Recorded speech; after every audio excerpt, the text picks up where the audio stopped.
जतो को यीशु मारांग नवा ईश्वरा सिरजन दो नवा धरती लगी मानवा को लगी अड़ी हाहाड़ा गया सिदाय जुग रे हर को दो आको सुविधा लेकाते आको जायगा रे को तहे कान ओना जायगा को नेल तुदारत किदा और उनका लेकाते ओना जायगा को चलाव किदा जैसे जैसे हर को लाहा चलावेना आरो जस्ती विकास लगी उन्नति लगी लाहांति लगी तबे नको दो मिटे जायगा को बचाव किदा राज दिसम और ओना दिसम रेन जतो हर मिलो कते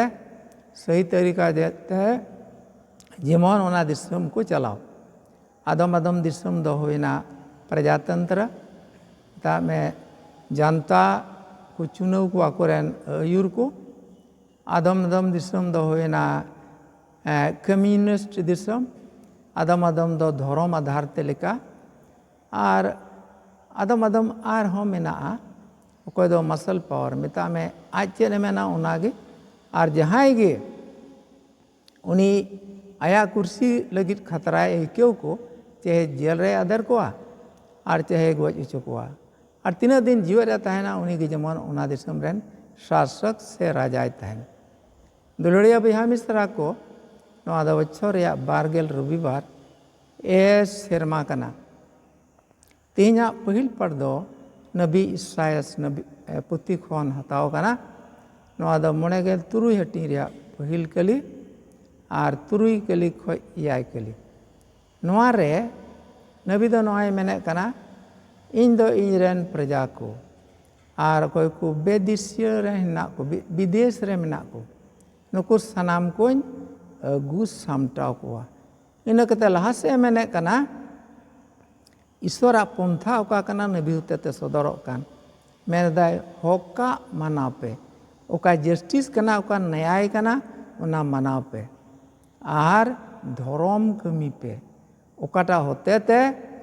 मेता में हक पे कमी लिखाय और ओना लेका धर्म लेका पे चलाव लेन खाय ओना दो जतो मानवा को लगी भागिया हुआ आल्हा से मेने कना ओकोय को लड़ाई रे को हानते नाते को छीन छतुर लेन ईश्वर बाबा दो नबी को होते ते आर्यन मुरुबी को होते ते नुको जतो ये अगुस सामटाव कोआ आ नुको दो बढ़ाई कते बेगर बढ़ाईते एटा एटा चिन्ह लेकाते उनी ईश्वर को देवा सेवावादी अकोय को दो जेरे दो दाने समांग अकोय को दो तेंगेनो दाड़ी समांग होते ते ईश्वर बाबा तुलुई अकवा संबंध को जोड़ाव किदा और उनका ते ईश्वर को देवा सेवा दिया मेनका नबी मेने कना नुंकान समय हिजू कना मेने कना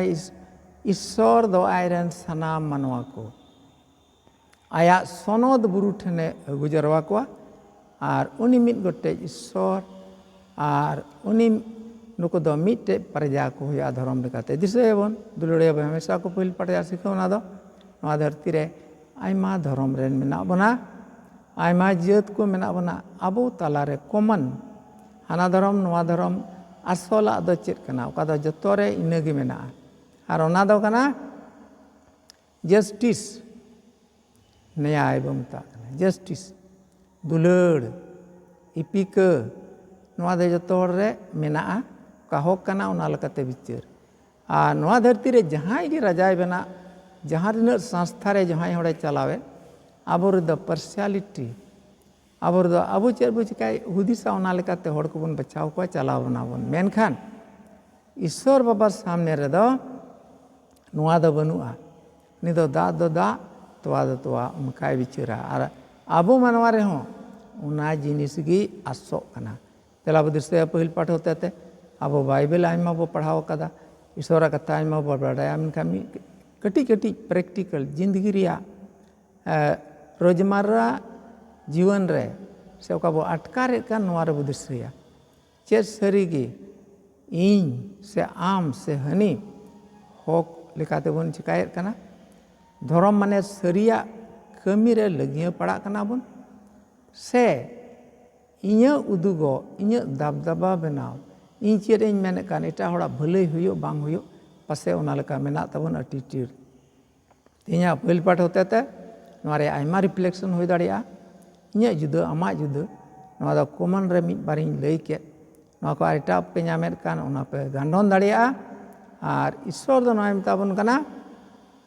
ᱛᱤᱨᱵᱚᱱ ᱠᱷᱟᱹᱭᱮᱫ ᱠᱟᱱᱟ ᱤᱥᱥᱚᱨᱟᱜ 10 হুকুম ᱠᱷᱚᱡ 10 হুকুম ᱠᱷᱚᱡ ᱵᱚ ᱵᱟᱦᱟᱨᱮᱜ ᱠᱟᱱᱟ ᱛᱚᱵᱮ ᱟᱵᱚ ᱛᱮᱜᱮ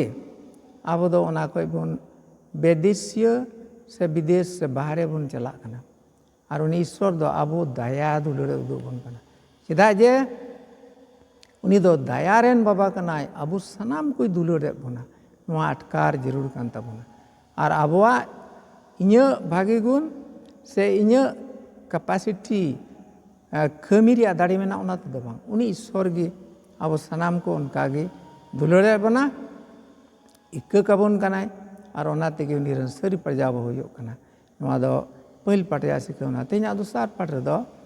रोमी को ठेन सनद पौलुस सा चिट्ठी नवा दो गेल मिन हटिन रिया गेल पे कली खय गेल मणे कली और बारगेल आरे कली खय पे गेल बार कली नवा रे पौलुस दो नवा कथाय मेने कना ईश्वर दो मानवा को लगी ओका दाने एमकान ओना दो बाय हत्ताव रुड़ा मतामे ईश्वर ओका मानवा को दाने एमका उना ओना आरहय कोय रुड़ बना ओना दो आ नोंडे हो प्रजा बाबत रे मेने कना इन आपे प्रजा कुछ लय परजत कुछ लय पे कना सनद पौलुस से मेने कना इन दो ईश्वर होते तेन हो चो कना धर्म कथा लय लगी आर इन उकाइन लयत कान आयमा हर दो को अतांगा बाको अतांगा अतांगा पे बापे अतांगा मेनखा उका ईश्वर बाबाई कुल अकादिन नोआ लगित इन चिहावनायत पेया दया कते दिसै ताबन पे आयरेन एम ताबन कना आयरेन होड़े मेता को कना मेनदा उनी दो आयमा लेकान दाने एमकाद बना आर ओना दान होते ते आबो दो आबोआ भलई होड़ कोआ भलई नोआ बन कुरुमुटुया और ओना दान दो चे कना मिटे दान दो कना ईश्वर बड़ाई दूसरा दान दो कना ओना ईश्वरा वरदान लेकाते जीवे दो और ओना अकिल का ईश्वर तिया अकिल ईश्वर मेनाया नोआ दो भागी नोआ दो बड़ी ओना पछनाव कते ओना रिया मिलका सोना चांदी मानाव कते आबो बन साजा और ओना तीरे आबो रे हजुआ तबे नोआ दो ईश्वरा वरदान ते आबो दो सजाव कना ओना साव सावते ओको दो किताब रिया अखिल किताब खय बन ᱧᱟᱢᱟᱠᱟᱫ अखिल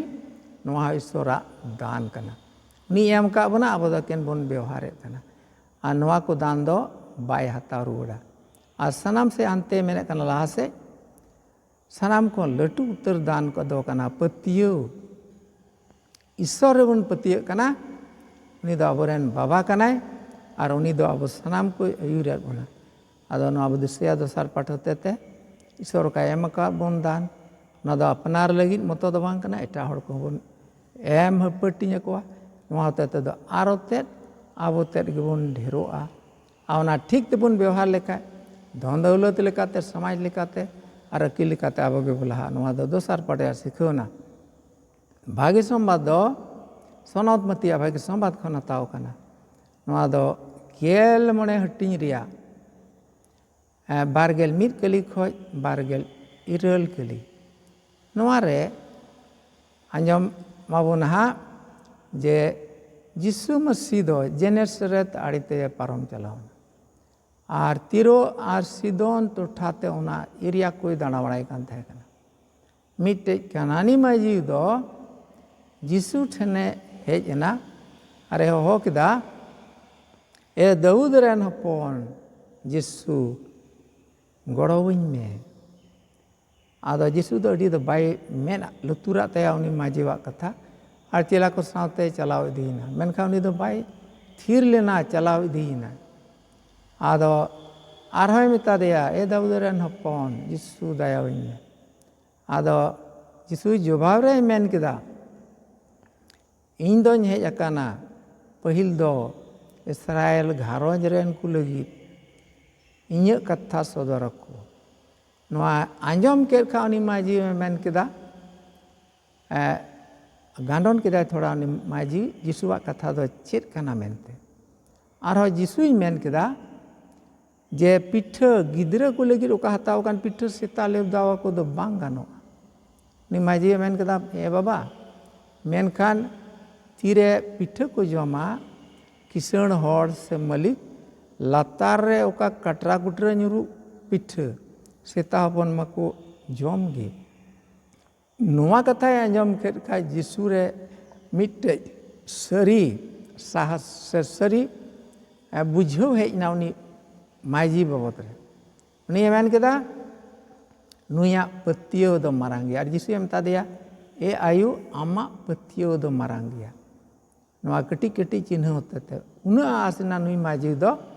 जे जिसु दो ईश्वर हपन कना नुई रे दो भूत उडुक गिडी को रिया दाड़ी मेना और उनी होते थे आयरन हपन राय बंचा नोआ पाठ रिया सिकौना दो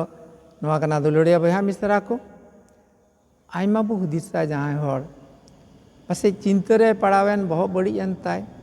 से बाय दिसे अकोय दो अडी जर्सी नसापन केदा ओनाते से अकोय दो हर तुले झगड़ायना ना टेंशन ते पासे बहुत बड़ी एन और उनका गे आयमा आयमा परिस्थिति हजू कना और ओका दो सरी के पासे बड़ी आत्मा आबोरे हजू कना और ओका चिकाय बांग जरूरा ओना बोन चिकाया ओना अक्ते रे दो बिनती होते तेगी जिसु जबो गेर बोना आदो जिसु नुआई मेन केदा नुई माजी दो सरीगिन रे पतियो कना जे जिसु दो साधारण मानवा दोय बांग कना आदो दोसार पाठ रे असल चिन्ह दो नुआ कना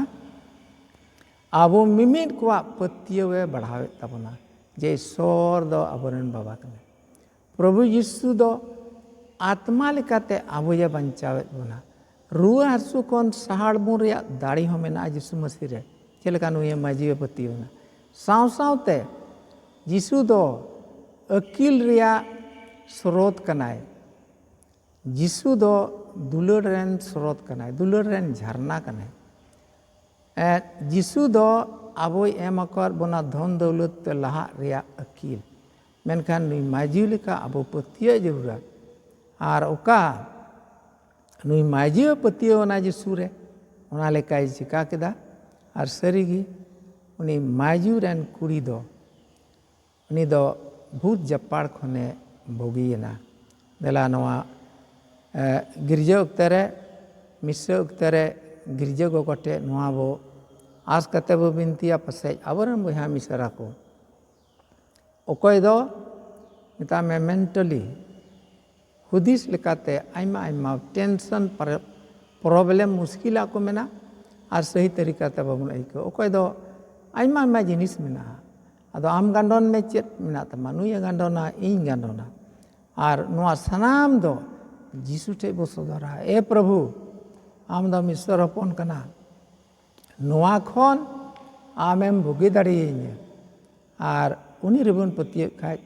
जरूर गए बगे बना मा जतो को ये समरा